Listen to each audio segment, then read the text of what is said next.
大家好，歡迎嚟到深度遊心理小教室。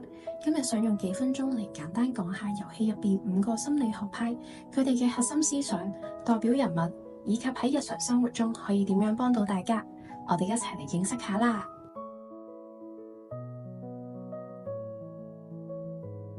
第一個，認知行為治療，簡稱 CBT。佢嘅核心思想係，你嘅思維會影響你嘅個人感受同埋行為。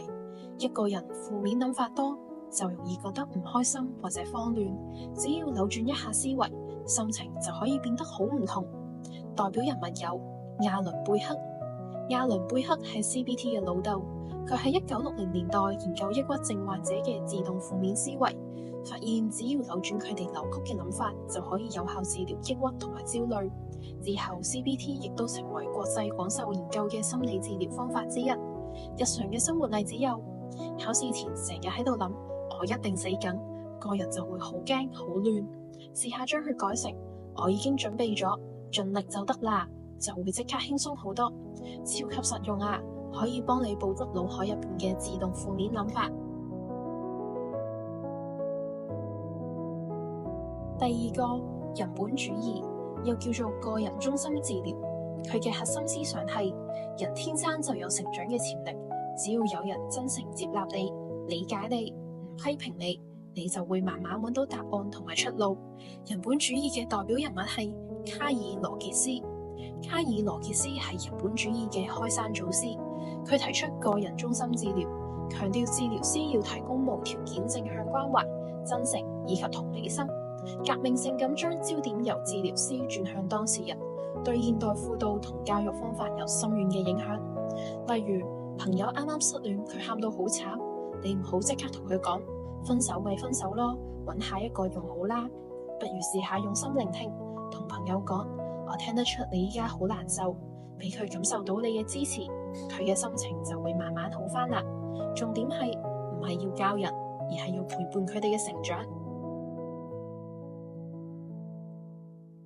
第三個，阿德勒心理學，核心思想係人人都有自卑感，但重點係要克服佢，將佢轉換成一種由關心他人同貢獻社會而得到嘅真正滿足感。代表人物有阿爾弗雷德·阿德勒。阿德勒原本係弗洛伊德嘅學生，但後來另起爐灶，創立咗個體心理學，強調人係整體而且具社會性，而唔係好似弗洛伊德咁主要聚焦個人嘅內在本能同埋無意識衝突。佢好早就已經開始關注社區嘅心理健康，對佢日後嘅家庭治療同埋學校輔導影響深遠。例如，你會唔會覺得自己唔夠人哋好，唔夠人哋靚，或者唔夠人哋叻啊？試下唔好淨係同人比較，試下幫屋企人、幫下朋友，多啲參與社區活動，你就會覺得自己充滿價值同埋歸屬感。正如阿德勒所講，人生唔係比賽，而係合作同埋貢獻。第四個，精神分析，又叫做心理動力治療。核心思想係，你嘅童年經歷可能會同你嘅潛意識產生衝突，潛移默化咁影響你而家嘅行為同埋感受。要探索內心深處，先至可以解開心結。代表人物有西格蒙德·弗洛伊德。弗洛伊德係精神分析嘅創始人，又被稱為現代心理學之父。佢提出潛意識、無意識衝突、童年經歷同夢境分析等概念，徹底改變咗我哋對人類行為嘅理解。之後好多治療方法都係受佢影響。例如話，你有冇試過擔心進入一段親密關係，害怕俾人傷害？可能係因為細個嗰陣有被遺棄嘅感覺。試下講出嚟，了解根源之後，就唔使自動避開愛情，就好似潛入深海，執起沉底嘅寶箱。當你解開之後，就會真正自由。第五個，正念，核心思想係專注當下，以不批判嘅態度觀察自己嘅諗法同感受，專注內心嘅平靜。代表人物有喬恩·卡巴特津恩。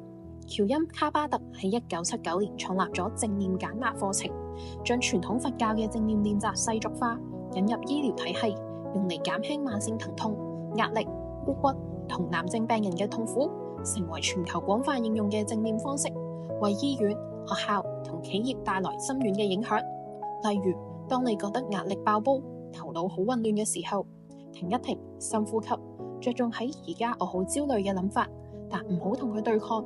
只要細心靜候，等諗法好似雲一樣飄走，你就會冷靜返，可以更加好咁樣應對，非常之適合現代人嘅解壓。呢5個派別其實就好似5個唔同嘅導航儀，幫我哋喺人生迷霧入邊尋找方向。快啲嚟玩深度遊啦，一齊體驗唔一樣嘅輔導技巧。多謝收睇，拜拜。